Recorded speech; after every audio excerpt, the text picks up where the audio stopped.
Hi everyone, thanks for joining us. My name is Professor Matt Freeman. I'm the Centre Director here at FutureSpace, and this is Stephanie J, and I'm the Enterprise and Innovation Manager for UE. And you're welcome to Innovate Together, the podcast. So our podcast is the new podcast coming out of the University Enterprise Zone at the University of the West of England. We're really interested in the role of universities in supporting startups and scale-ups, the questions of how you actually go about getting from a startup over to a scale-up. And we're very fortunate today to be joined by two of the advisors that work with FutureSpace and supporting some of our businesses.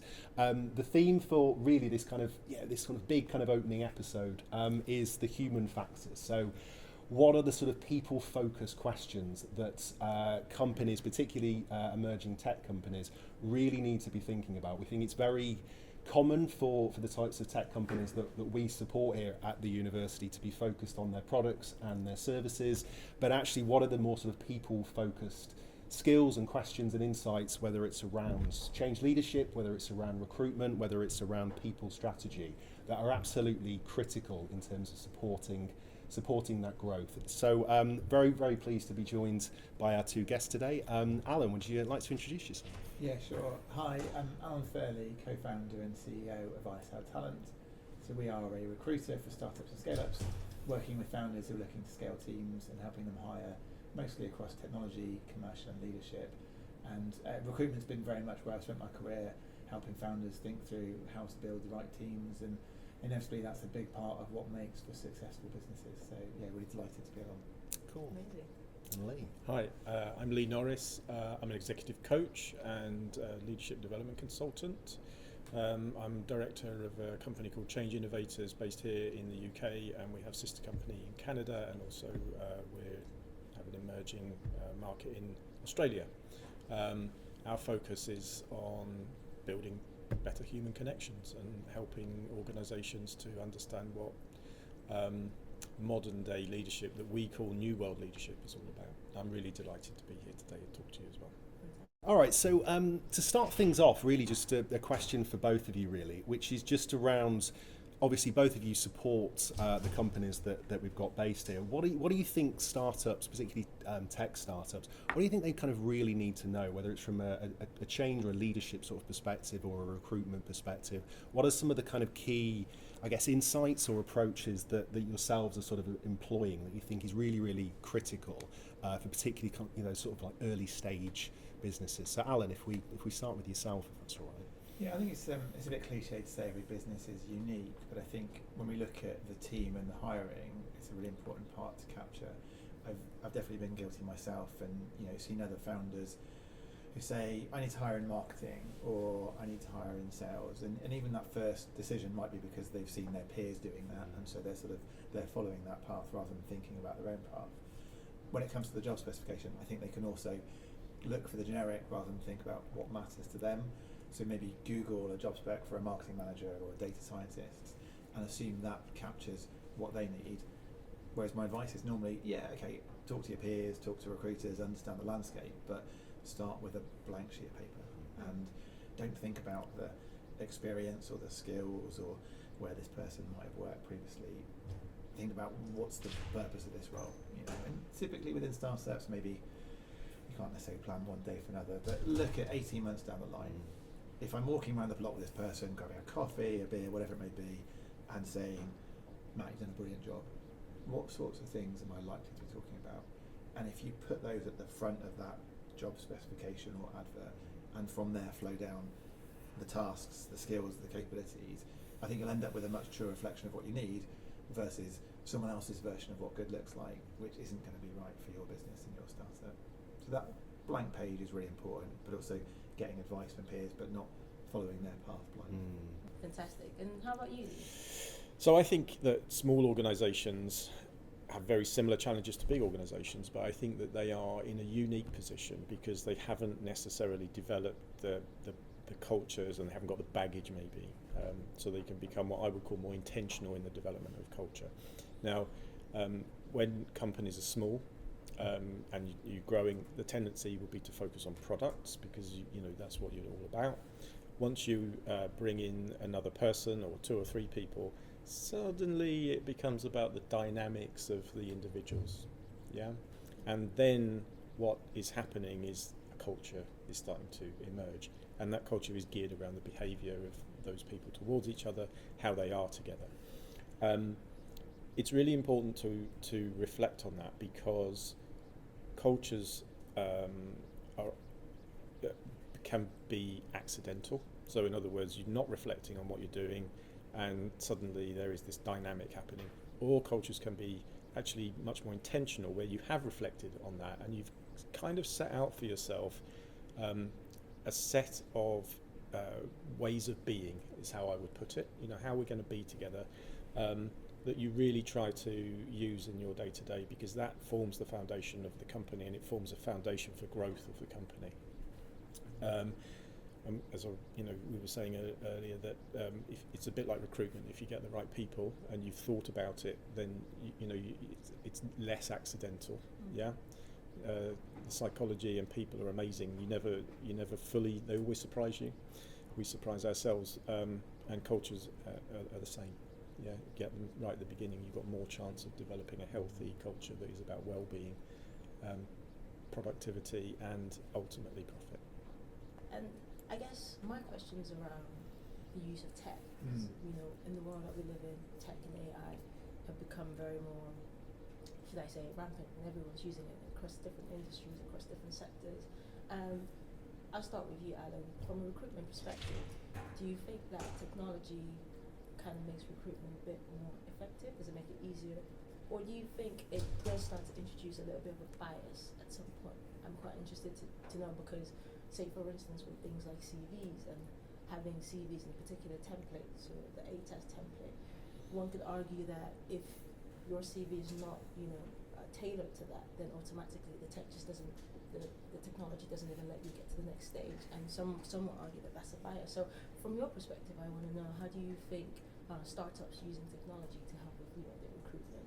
Do you think that makes it more effective? Is there a bias element?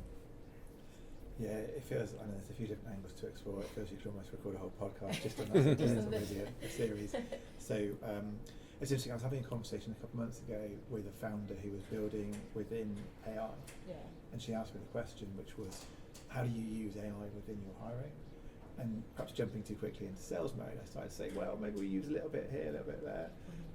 But it quickly became apparent, she was asking the question because she was hoping, and fundamentally this is the truth, that we weren't using AI in our process, because she really wanted, despite knowing AI really well, maybe because she did, to have that human element and reduce the risk of bias.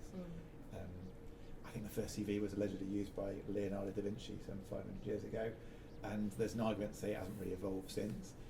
I think where technology can make it worse, like you were suggesting, is that it can amplify the biases. If your hiring process is broken, AI means that it's faster and quicker and more efficient, but not necessarily more effective. Having said that, I do think there's, like any business owner, I'm sitting there looking at AI and saying to myself, this is going to change everything. So we've got to think about how we can use it positively, and maybe we won't get there straight away, but I believe over time it will fundamentally shift things. Later on today, I've got a call with somebody about an AI voice agent.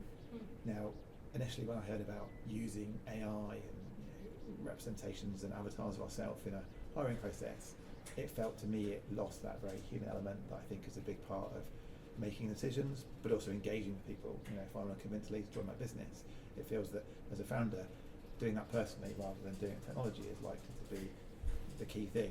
And a big part of hiring is attracting people rather than just assessing people. But the more I think about it, the more I can see an opportunity. If you've got 500 applicants, and at the moment all you're doing is sifting through CVs and making judgments on years of experience and logos or where someone went to university, technology won't necessarily do more than make that more efficient. But if there was an AI voice agent, that could be that bit more engaging with candidates, and perhaps capture some of the things that aren't written down in someone's CV about someone's motivation, someone's ambition and aspirations, what they've learned about themselves in the last year, the sorts of things we might ask that first step, and also give them some engagement back and ask them some questions and give them some information on quotes from employees and what it's like to work here. I can see that at that top of funnel it could be much more engaging and meaningful to then have that human aspect at the bottom. So I guess that's the question. Yeah, there's a real danger that it causes problems. Yeah. That's fantastic. We'll be right back after this. In biotech, there is no equivalent of a 3D printer for growing cells. We give robots the ability to smell, just like humans. Bad tyres that fail, cause up to 20% of road accidents. We know that Bristol is really a city of excellence in terms of tech innovation. What we're creating is a simple and accessible way to be able to scalably grow cells. And that's obviously important in discovering drugs, but increasingly it's becoming important to be able to diagnose diseases correctly or grow cells for cell therapies and things like that. So a really good use case for our technology is that we can detect food ripeness. So current technology can only see when it's going off, we can smell it. The culture of Future Space is, I think, so important to our ambitions, but really what we want to hear from are people that are looking to perform the most experimental, cutting-edge research and development, something which we can facilitate through the university.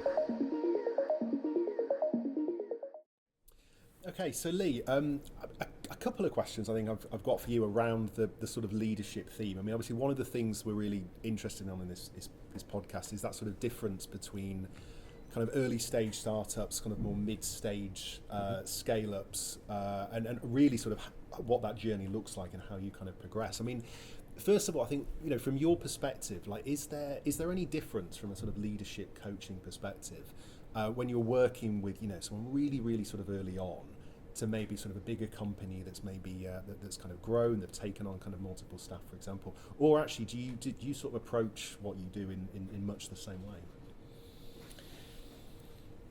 I think my answer would be more towards the latter, because it's all about the individual. Coaching is very much a relationship that is about the relationship between the coach and the coachee, you know, from that point of view. And unless you work with people on an individual basis, you're not working with them on a leadership basis. Yeah. So and that doesn't matter whether you're a tech startup, actually, or whether you're somebody who's just been promoted into an executive position on a C-suite, or somebody who's been promoted to a director. What you've got in front of you is an individual, who's going to go through all sorts of kind of things and questions, and that's what the coaching arrangement is there for.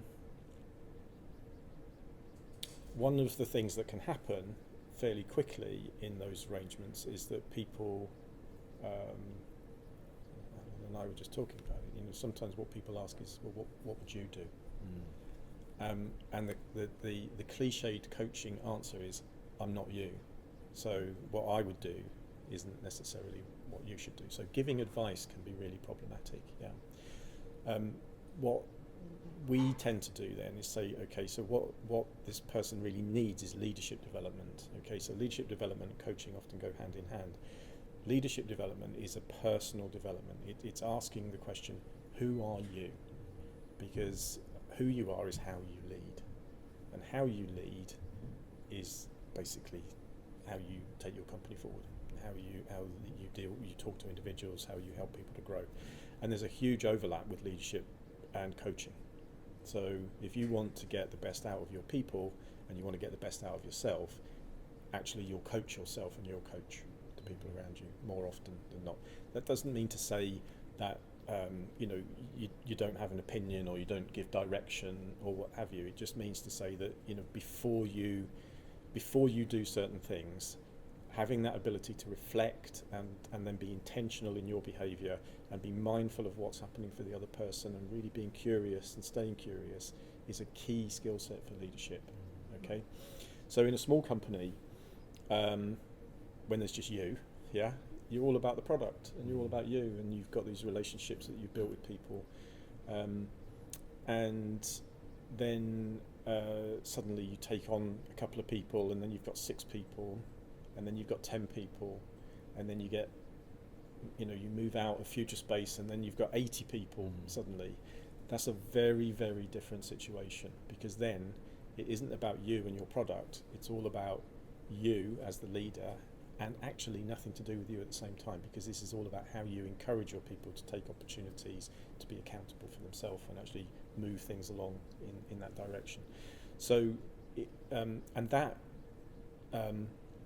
concept of culture starts really early on, and if you really think about it early on, then that means that you will invest in yourself, because the investment in yourself is what leadership development really is. If you don't know who you are, in other words, you haven't got an authentic relationship with yourself that you kind of are happy and content with in many ways, then you will always bring that to the table as a leader, and other people will always see it, because we are physiologically designed to spot things like that. Yeah. So yeah, I think. But I would also say, if you're a technology entrepreneur, there's a bit of your brain that you're using all the time, and there's a bit that you're not necessarily using. And so what leadership development and coaching is about is getting you to kind of use all of your brain to think about not just the tech, but how you're going to lead people, how you lead yourself, how you lead other people. So yeah, I mean, for me, I think the opportunity's there when you're a smaller company. Yeah. The problem is that it means that you have to spend time on yourself, and sometimes you have to spend a bit of money on yourself, and that can be quite difficult to do. Yeah. And if you're getting the wrong type of leadership development, for want of a better word, if you I've heard of people who say, I'm a coach, but I like to kind of speak to my coachees for at least 50 minutes of the hour, because then they get value for money. Believe me, that's not coaching. And it's all about client, it's all about the individual and helping them to grow. If you can instill that kind of leadership quality in people, then what they will do is they will take that forward into their company and into their organisation, and you just watch that company grow and thrive, because the individual is growing and thriving. The other side of it, I suppose, is that we're all people. So people never fail to surprise you. Once you think you've worked somebody out, I guarantee you that they will surprise you one day, and that can cause conflict in organisations.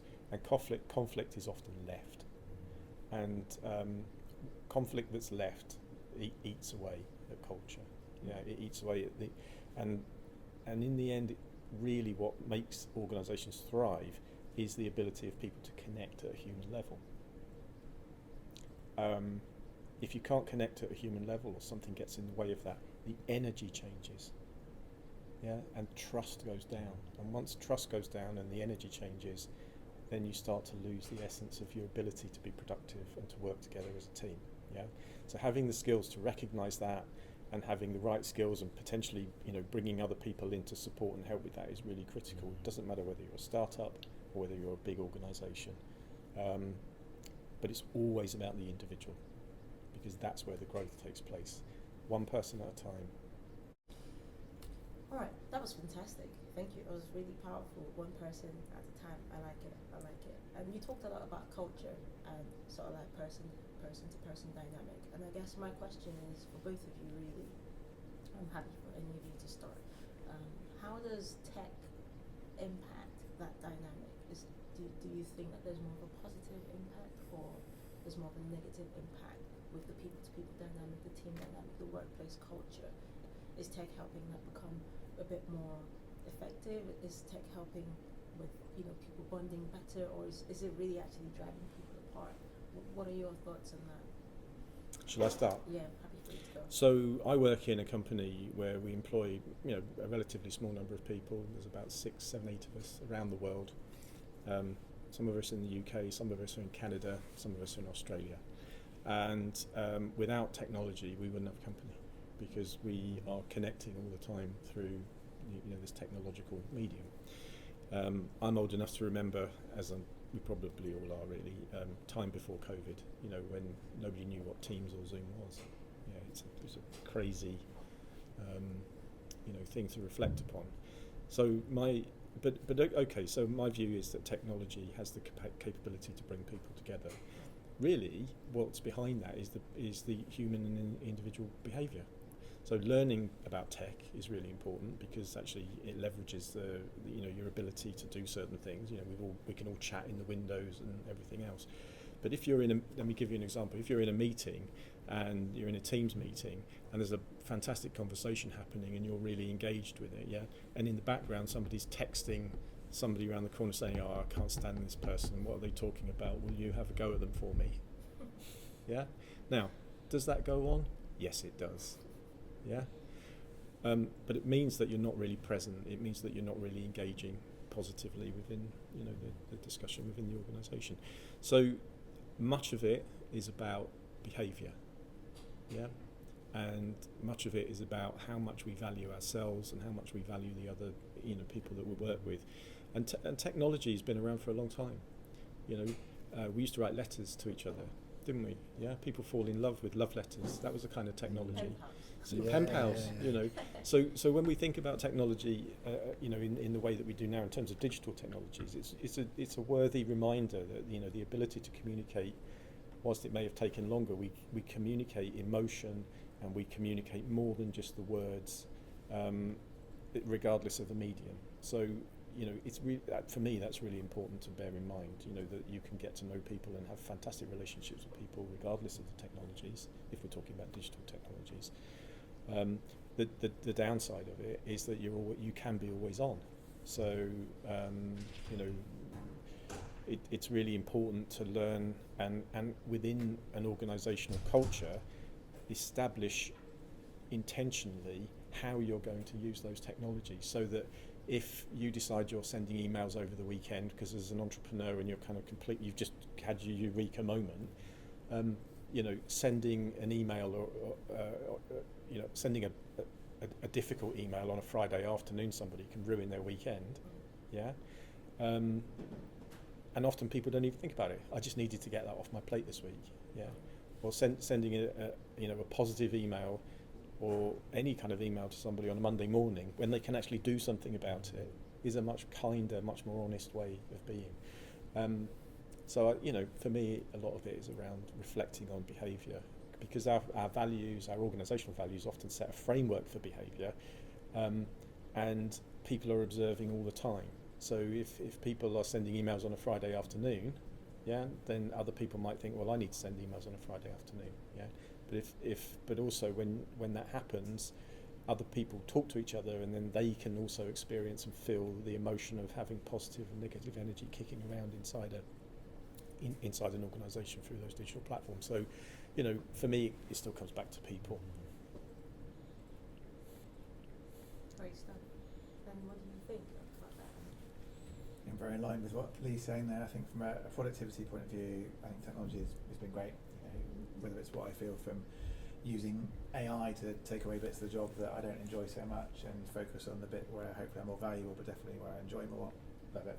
I think from a well-being perspective, which you talked about, then I think there's a real danger of it creating this always-on culture. And I remember talking to one of my team a couple of years ago when we were, as everybody was, forced to work from home or work more virtually, and chatting about how she's finding that. And she said one of the challenges was that a laptop allowed her to work from home, whereas previously if we had PCs on a desktop would have been stuck in the office.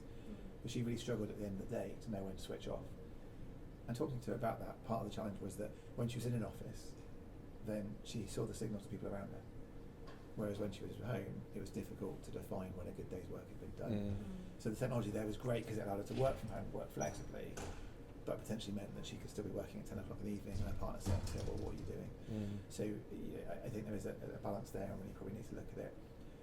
The other thing I think about is that it's, if you think technology is going to change your organisation, then I think that's probably a flawed judgment in many cases. I think that, touching on what you're saying, Lee, around the values piece and the culture piece, no matter how you're using technology, you want to have those values and maybe those principles established.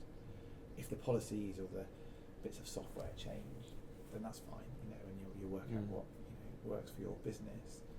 But hopefully the principles as to whether we work at this time, how we communicate with each other, how we deal with conflicts and challenges, they might be made slightly easier via technology and putting a new policy on new software, but they shouldn't fundamentally change. You should go back to our first principles and say, well, this is how we are as an organisation, and what we do is how we are. even if perhaps the tech behind it is changing slightly. Fantastic. Well, thanks for joining us today, guys. That's all we have for, and I hope you're looking forward to the next episode. We'll be back with some more great speakers and some more great content. Bye. Say bye, guys. Bye-bye. See you soon.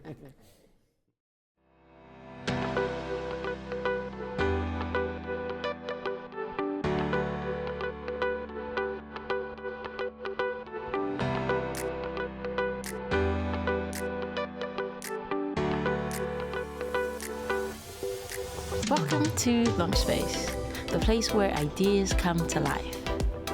We are the university's incubator, nestled in the University Enterprise Zone. Ready to turn your idea into a reality?